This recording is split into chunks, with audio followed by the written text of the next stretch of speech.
Olá, mais um episódio do Simplifica, o videocast do IDTC, o Instituto de Direito Tributário Contemporâneo. Uma nova forma da gente abordar a reforma tributária e falar sobre direito tributário de forma simples, direta para você que quer conhecer um pouquinho mais sobre tributos e também sobre a reforma. Estamos hoje, neste episódio, com duas feras, dois especialistas, o Dr. Luiz Carlos Junqueira Franco Filho e também a doutora Luciana Nogueira. E vamos falar da utilização de créditos acumulados, CMS e a reforma tributária. Eu vou passar a palavra inicialmente para a doutora Luciana para falar um pouquinho sobre esse aspecto, mas a parte conceitual vai ficar com o doutor Luiz Carlos, que vão bater um papo nesses próximos 20 minutos com você. Aproveite. E agora eu vou passar a palavra para dar sua saudação inicial e iniciar todo esse episódio com o Dr. Luiz Carlos. Doutora Luciana, muito obrigado pela tua presença. Uma honra tê-la aqui neste projeto do IDTC que é o Simplifica. É uma excelente iniciativa, parabéns para você e toda a sua equipe. Estamos hoje para falar desse tema tão importante, principalmente agora com a reforma tributária, que é o crédito acumulado e a sua utilização, crédito acumulado de CMS. Antes de eu entrar nos aspectos operacionais, eu vou passar a palavra para o Dr. Luiz, para que ele entre nos aspectos teóricos, conceituais, de como que esse crédito se origina, para que daí a gente possa fazer o procedimento. Perfeito. Luiz Carlos, é uma honra tê-lo aqui conosco. O IDTC tem esse projeto que é o Simplifica. Tente colocar para o nosso teleinternauta que está nos assistindo o que é esse bicho-papão da reforma tributária, principalmente com relação ao ICMS. Obrigado pela tua presença. Vamos lá, Sá. Vamos tentar simplificar as coisas, explicar da maneira mais mastigada possível. Bem, a gente está falando de ICMS, a gente está falando de um imposto antigo que vai deixar de existir com a reforma tributária. Então, mas a gente tem que saber o seguinte, quando você está primeiro que vai ter uma fase de transição grande, né? A gente vai começar ano que vem, 2026, vai até 2032, e depois ainda vai ter um período que aí é o que se preocupa, que pode ser um período de até 20 anos para os contribuintes aproveitarem esse crédito acumulado de CMS desse imposto antigo. Então a gente tem que falar um pouquinho do que existe hoje, do que é um pouco ICMS e do que é o crédito acumulado. E como isso é um resíduo. Na verdade, isso é algo que os contribuintes deveriam se recuperar, mas por uma questão muito burocrática e também pelo seguinte, o dinheiro entrar nos cofres públicos, né, sair do particular e ir para os cofres públicos é uma coisa simples, é uma coisa eficiente. O caminho inverso do dinheiro sair dos cofres públicos, né, o que se paga a mais ou algum valor que se tem a recuperar e que o governo tem que devolver ou tem que dar esse crédito para o contribuinte solicitar, é o que demora. Aí você tem vários trâmites burocráticos. Vamos começar com crédito de CMS, o que é, né? O seguinte, o ICMS é um imposto que incide em várias etapas de um ciclo de produção. Então, desde o começo da produção, você imagina um exemplo simples, né? Começa na produção agrícola, aí depois esse produto vai para a indústria, aí vai para o atacado, vai para o varejo e chega no consumidor final. Então ele percorre várias etapas e cada etapa tem uma tributação, né, de ICMS. O ICMS ele é plurifásico, incide em cada etapa. E ele é não cumulativo. Então, tudo aquilo que um contribuinte adquire, né, e emprega na sua operação subsequente.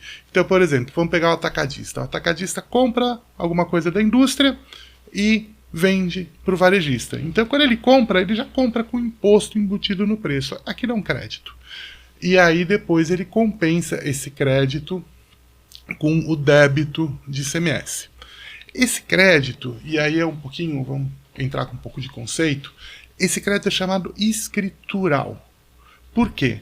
Porque, no primeiro momento, a única coisa que o contribuinte pode fazer com esse crédito é compensar com o imposto que ele vai pagar na sua saída.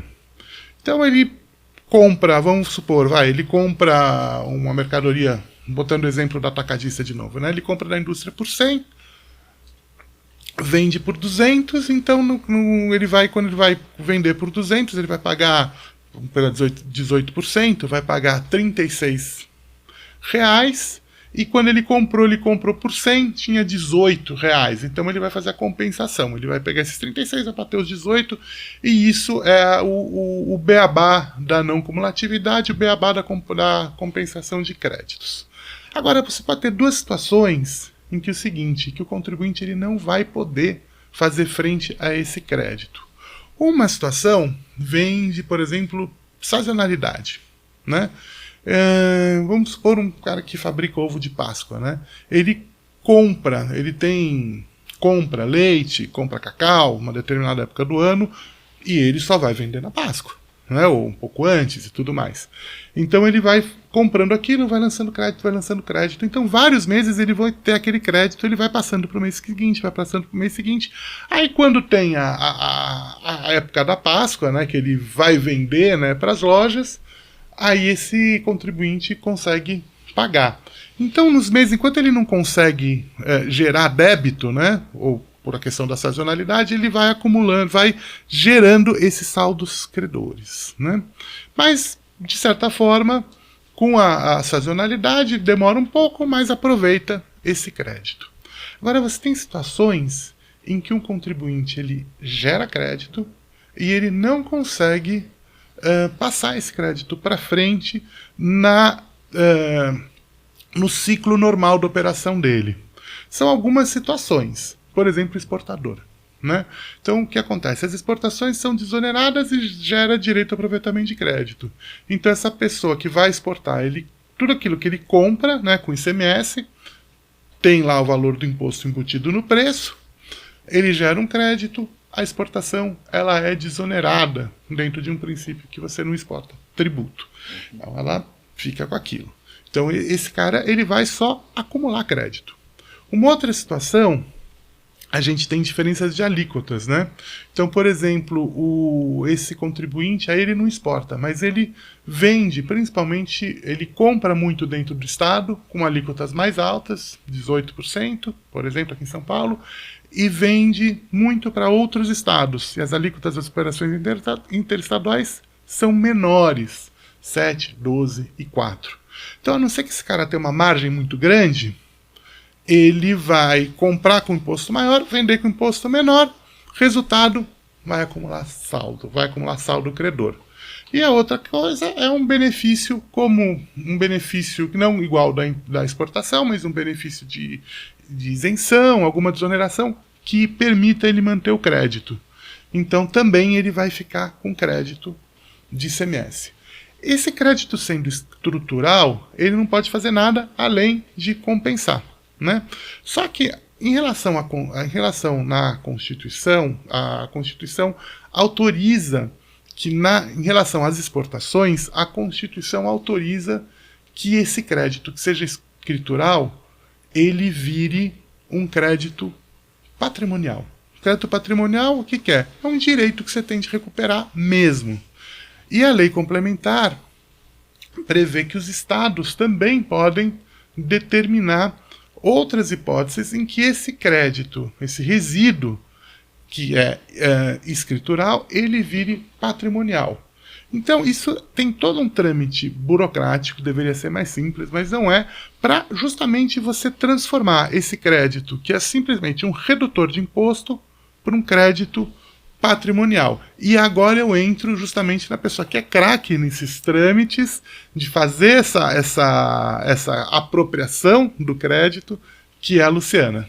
E vai falar um pouco mais sobre isso. Luciano, então como funciona esse processo? Eu acho que o conceito ficou claro hoje, e é importante você que está nos assistindo, o conceito como funciona hoje. Nós estamos falando de impostos que variam, né? O ICMS varia de estado para estado, de acordo com as alíquotas que o Dr. Luiz já colocou, e qual é a ideia da reforma. Mas como funciona o processamento desse crédito? Aí a palavra é sua, doutor Luciano. Sérgio, essa situação do crédito acumulado de ICMS é um dos mais graves problemas tributários no Brasil hoje. Porque o que acontece? Existem, como o Luiz colocou, várias possibilidades de gerar esse crédito, seja porque a alíquota foi maior na entrada e na saída não teve, algum diferencial, alguma situação, alguma isenção, algum benefício fiscal, e a empresa fica com esse saldo credor lá. Só que, para ela usar este crédito, a gente faz o procedimento que a gente chama de transformar o saldo credor em crédito acumulado. Como que isso é feito hoje? É através de um procedimento na Secretaria de Fazenda. Eu vou falar aqui para você do procedimento como é feito no estado de São Paulo. Outros estados têm as suas regras, cada um tem as suas, mas como é no estado de São Paulo? Inicialmente a gente precisa fazer uma varredura na documentação do cliente para verificar se de fato esse saldo credor comporta esse crédito acumulado para a gente dar entrada no procedimento. Feito isso, é importantíssimo que as empresas tenham interesse em transformar este crédito e utilizar. Primeiro, que eles podem monetizar este valor, esse crédito que vai ser devolvido para eles, e porque isso é um lucro fictício que fica na contabilidade da empresa. E a cada mês que a empresa não usa esse crédito prescreve. 5 anos que a gente pode recuperar, mas o recomendado é que ele seja recuperado mensalmente, com pedidos mensais na Secretaria de Fazenda. O que é bacana, que conforme a Secretaria de Fazenda percebe isso e vê que isso é recorrente, os trâmites para devolução são muito mais rápidos e céleres. É um procedimento que já é moroso, de 8 meses a 1 ano, para que a gente tenha o deferimento ou não desse crédito. E o que é bacana? Que ele sendo deferido, a empresa pode utilizar os créditos acumulados tanto para pagar o próprio ICMS, quanto para pagar os fornecedores, no caso de empresas industriais, quanto para pagar o ICMS importação, como monetizar e vender este crédito. Eu vou falar para você aqui 2 pontos muito interessantes na minha visão, do dia a dia e do que eu vejo. Quando a empresa ela paga o ICMS na importação, ela pode utilizar este crédito para compensar o ICMS importação. Então é um procedimento simples que fica ali direto no sistema. A gente tem um outro procedimento que vincula. Então vamos supor que você tenha 1 milhão de crédito de ICMS, você tem 500 mil de ICMS importação. Você faz a compensação e paga o seu ICMS. Muitas empresas estão nessa situação, eu te falo por experiência própria, e que, por incrível que pareça, elas não utilizam. Fica este crédito milionário lá na contabilidade dela, é um lucro fictício, gera, algumas correntes entendem que pode gerar um imposto de renda por ser este lucro fictício. Então tem que ser dada uma tratativa. As auditorias Big Four, elas costumam pedir também que seja baixado este crédito para que algo seja feito com aquele valor que está ali. Aí o empresário fala, mas o que é? De onde está vindo esse lucro, esse dinheiro? É o crédito que está lá parado. Então a gente recomenda sempre para que esse procedimento seja feito, como é um procedimento moroso, que seja feito quanto antes. E como que vai ficar com a reforma tributária? Como o Luiz colocou, são 20 anos para devolver. Então as empresas têm até dezembro de 2032 que tratar esses créditos, para daí eles serem homologados, e em fevereiro de 2033 ele vai ser possível de ser compensado com a CBS e atualização do IPCA. Nós sabemos que o IPCA não é um bom índice. Aí você me perguntaria, mas ele é atualizado hoje? Não. O crédito hoje, quando ele é devolvido, ele pode estar lá 3 anos na sua contabilidade parado. Na hora que a Secretaria de Fazenda de São Paulo te devolve, ela devolve sem atualização. Nominal, valor nominal. Exatamente, aí existe uma solução para isso. A gente pode entrar com mandado de segurança pedindo para que seja feita essa atualização. Então, por isso que é importante a gente falar da urgência nessa tratativa. Porque hoje a gente pode fazer o pedido, ele já é considerado moroso de 8 meses a um ano, e ele pode ser atualizado pela Selic mediante ação judicial. Mas lá na reforma, quando tiver já de fato em 2033 sendo aplicado, não vai ter Selic, vai ser aplicado pelo IPCA, e a gente não sabe quanto tempo vai levar o procedimento mesmo, e eles vão devolver para o contribuinte em 240 meses. Agora imagina, Sérgio, se já é assim hoje, imagina, a gente não, assim, com tantas lacunas que a reforma ainda mostra pra gente que ainda não está claro. O empresário, ele vai guardar, vai esperar, vai perder esse crédito, vai deixar para resolver isso lá na frente, né? E ter uma atualização pelo IPCA que vai devolver em 20 anos, e a gente não sabe o que pode vir no meio do caminho, né?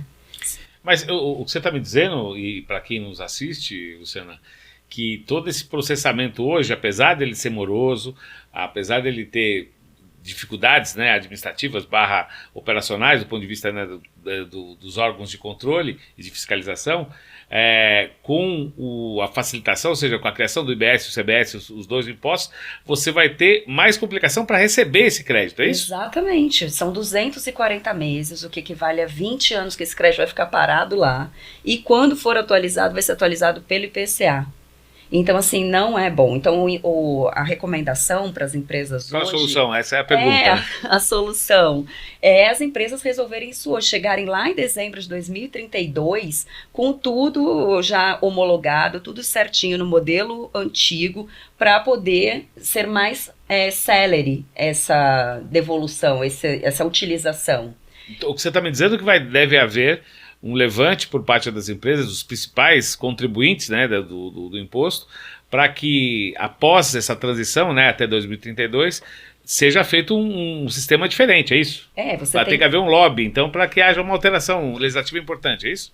O que acontece, a gente não sabe os termos procedimentais de como vai ser isso, muita coisa ainda não foi explicada, mas hoje a gente já sabe como funciona, a gente já sabe que é um procedimento moroso, contudo, olha que curioso, Sérgio, você sabia que o Estado de São Paulo já devolveu cerca de 2 bilhões de créditos de ICMS para os contribuintes nos últimos anos? Nossa.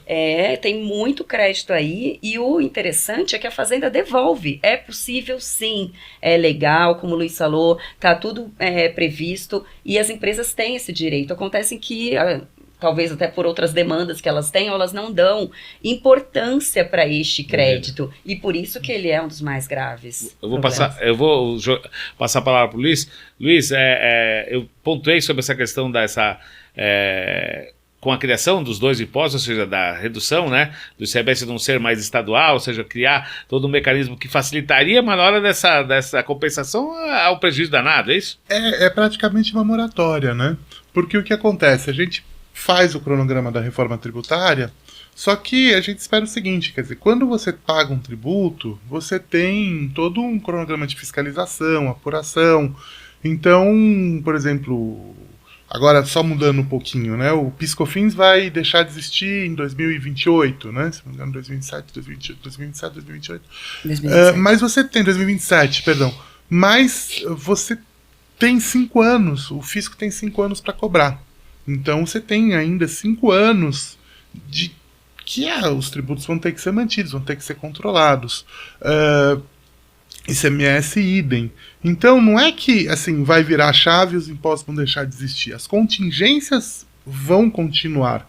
E aí a gente tem o crédito, na verdade seria não uma contingência, seria um direito. E é importante verificar o seguinte, onde vem esse crédito? Esse crédito foi pago, esse crédito é imposto pago pelo contribuinte, porque ele não paga na saída, ele não faz uma guia de recolhimento, mas quando ele compra uma mercadoria, ele compra uma mercadoria tributada, esse tributo aumentou o preço de aquisição, ele está lá e ele pode pedir esse dinheiro de volta. E por muitas vezes acaba não pedindo. E o que houve na negociação da reforma tributária, esse período de 20 anos, ele está na Constituição, então vai ser difícil mudar, mas houve uma espécie de moratória. Eles falaram, bem, em 2032 para 2033 o ICMS vai parar de existir, a gente vai apurar um outro imposto, os estados vão apurar um outro imposto, vai ser o IBS, vai mudar completamente, mudar vários princípios de tributação, sai da origem, vai para o destino, etc. Mas o direito do crédito, o dever dos estados de devolver o crédito continua. Só que foi nessa os estados falaram, mas então eu quero devolver em condições vantajosas. Na prática, isso é uma espécie de moratória, né? Porque você vai falar, eu devo, reconheço o débito, pagarei quando puder. Pagarei quando puder, em 20 anos com IPCA. Então foi isso, eu vou jogar para as calendas. Então, o que é importante, eu acho, hoje, esse corte de 2032, o fim do ICMS para 2032, ele está dado, né? A gente não sabe se isso vai ser postergado, não vai ser postergado, mas vamos trabalhar com o que existe, né? Com o que está escrito hoje na Constituição mesmo. Então, isso em 2032 está dado, e depois vai haver esse período aí de 20 anos. O que as empresas têm que fazer, então? Elas têm que se planejar. Elas têm que se planejar para verificar o seguinte, bem, eu tenho esse crédito, eu vou tentar compensar mais cedo. Eu vou primeiro tentar me planejar para acumular menos, né?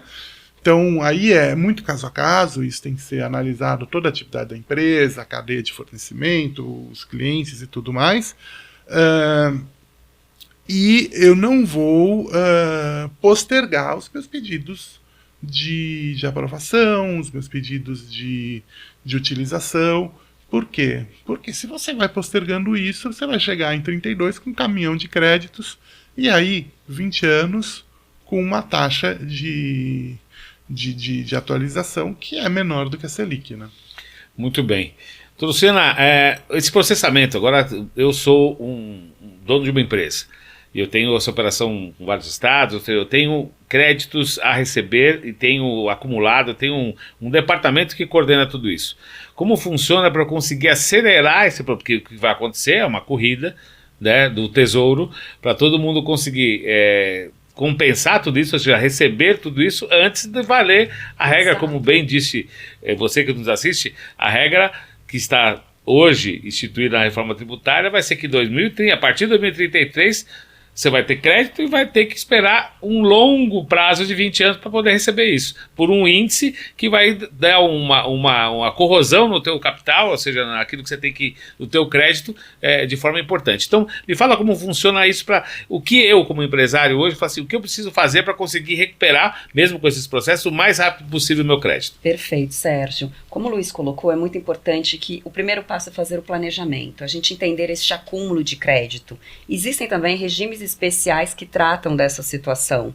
E no caso de já ter o crédito acumulado também e a recuperação, fazer este procedimento e depois que ele é deferido no estado de São Paulo, tem um sistema que se chama ECREDAC.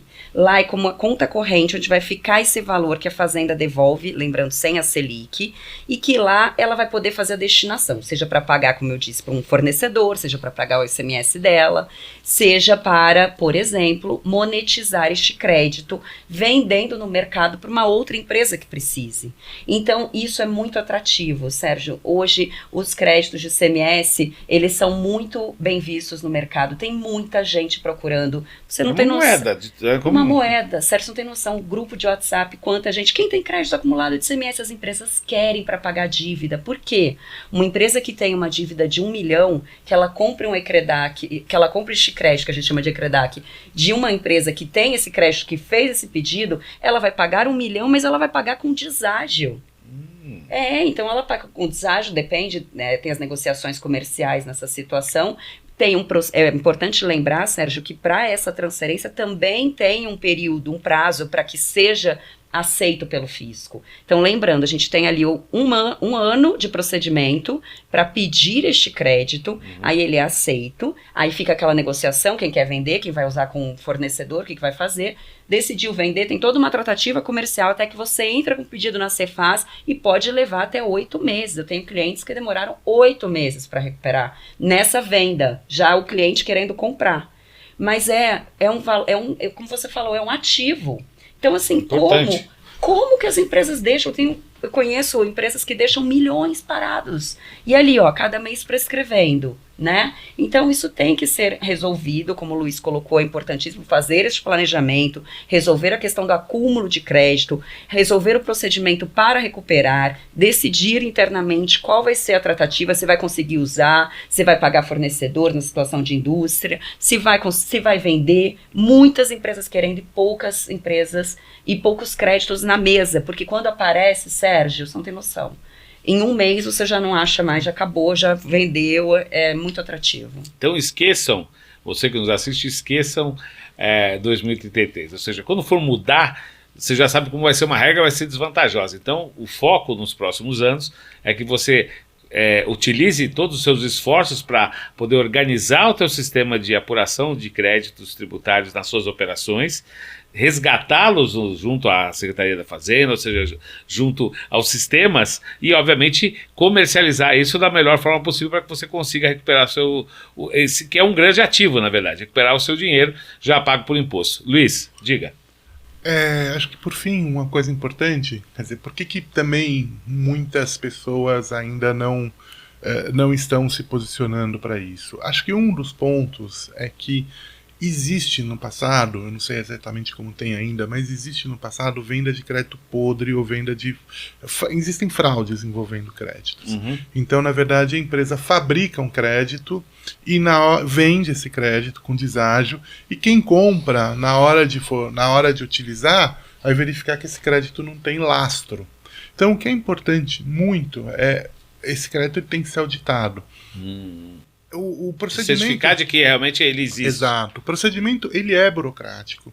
Ele tem várias anuências fiscais. Então, ele tem uma anuência fiscal, como eu te falei, para você transformar o crédito, que é aquela moeda escritural, crédito que só pode ser usado para compensar o débito do próprio contribuinte. Para esse crédito ele virar um crédito patrimonial que pode ser levado ao mercado, ele tem que ter uma anuência do fisco. E na hora da transmissão, ele vai ter que também ter anuências fiscais, tanto do lado de quem vende, então vai ter que ter uma anuência, quem vende vai lá, o fiscal vai verificar, e também do lado de quem compra. Então, o que é importante, a gente fala sempre, você estar bem assessorado, né? Então, você precisa estar bem assessorado para você conseguir fazer um bom negócio. Então, para quem acumula o crédito, para conseguir transacionar esse crédito, para não ficar à mercê dessa moratória de receber em 240 suaves prestações mensais, né? E para quem comprar, para poder fazer um negócio com o máximo de segurança, pagar, assim, verifique também, porque existe, é um mercado, como você falou. Então, existe taxas de deságio que são usuais desse mercado. Então, desconfie se a taxa for muito alta, né? Nossa, então, excelente tem ponto. isso, desconfie se a taxa for muito alta. Quer dizer, está falando que a taxa para determinado crédito, em determinadas circunstâncias, é 20%, 30%. Quando me oferece por 50%, é aquela coisa, não errada, existe milagre, né? Então, assim, esteja bem assessorado, vá atrás dos melhores profissionais, para que você tenha segurança nesse negócio, nessa transação. Diante dessa explicação pertinente do Dr. Luiz, procure sempre um profissional especializado, alguém que conheça realmente direito tributário, conheça todo esse mecanismo. E vou agregar agora, passar a palavra para a doutora Luciana, dizendo o seguinte: existem outras certificações para que o empresário tenha a segurança de ter esse crédito na mão, doutora Luciana? Esse ponto que o Luiz trouxe é muito importante, Sérgio, porque de fato existiu no passado e ainda existe esse crédito podre, que traz muita insegurança para que o empresário também tome a iniciativa de realizar este planejamento. E o que acontece? Hoje, quando a gente faz o procedimento lá na empresa que tem o crédito, na Cefaz, tem uma auditoria, além do profissional especializado que cuida do assunto, da própria Cefaz. Ela fiscaliza e audita para ver se aquilo também é verdade. Então, a gente tem que fazer esse procedimento quando de fato isso existe, porque vai ser auditado pela Cefaz. Contudo, no procedimento de transferência, nessa monetização, antes de você pedir a transferência, fazer a validação dessas informações, porque a Cefaz, o ponto bom é que a Cefaz não vai deferir nada. Então, não vai ter transferência para uma outra empresa nesse processo de monetização, se de fato aquilo não existir. Inclusive, a parte boa é que se no meio do caminho alguma situação assim apareça, é possível a empresa que tem o crédito recuperar de volta esse crédito. Agora, para finalizar, esse ponto que o Luiz colocou sobre as taxas de deságio, realmente, a gente tem que desconfiar, porque a gente trabalha com uma taxa média que todas as pessoas que trabalham com este crédito é aquele percentual. O ponto é, se existe o crédito, você ter na manga uma empresa que tem o crédito, porque hoje é difícil, porque quando ele aparece, logo ele já é vendido. Mas desconfie de créditos com taxa de deságio milagrosos. E a gente vê, tá? Grandes empresas no mercado iludidas e acreditando, porque infelizmente a gente sabe que este mercado, né, existe muito isso ainda, né? Então, mais um outro recado. Eu falei sobre procurar um profissional especializado. Certifique-se de que realmente o seu crédito é bom, junto à Secretaria da Fazenda, junto a esses mesmos profissionais, e saibam que é um mercado extremamente rentável, mas acima de tudo que você pode ganhar, né, com essa questão do deságio, mas você tem que ter a segurança da operação. Então, Luciana, suas redes sociais. Foi um prazer, a gente sempre, o tempo urge, e a gente termina mais esse episódio. Agradecer, acho que foi muito importante. Teremos cortes importantes para poder informar aos nossos teleinternautas, a quem acompanha o Simplifica. Fale um pouquinho sobre as redes sociais e você não se esqueça, siga o IDTC nas redes sociais e veja profissionais trabalhando em prol do direito tributário de forma descomplicada e diferente. Obrigada, Sérgio, foi maravilhosa a nossa conversa, agradeço o Luiz também, e o meu Instagram é Luciana C. Nogueira, o Instagram do IDTC é IDTC_BR, nós temos um canal no YouTube também, e lá nós postamos diariamente, ou eventualmente, enfim, quando a gente tem alguma novidade, sempre será postado nas redes. E lembrando que o intuito do IDTC é trazer essa mensagem de forma simplificada para os contadores, empresários, para as pessoas que trabalham na área tributária. Muito bem. Muito obrigado, Luiz. Diga suas redes sociais e o seu recado. Eu acho que além das redes sociais do IDTC, que você pode achar todo o material, inclusive porque a gente republica, né, as nossas postagens, tem no LinkedIn, né? Sim, vocês lógico. podem me encontrar. Luiz Carlos Junqueira Franco Filho, acho que o nome completo é um nome grande, então não tem mais fácil. muito... Eu sempre demoro para encontrar, então insistam. Toda vez que eu vou marcá-lo. Não tem, acho que esse nome todo não tem muito erro, vocês me acham lá no LinkedIn e a gente procura repostar material interessante e divulgar coisas bacanas aí na parte tributária. Obrigado você que nos acompanhou. Esse foi mais um episódio do Simplifica, falando de direito tributário de uma forma diferente e realmente simplificada. Obrigado e até a próxima.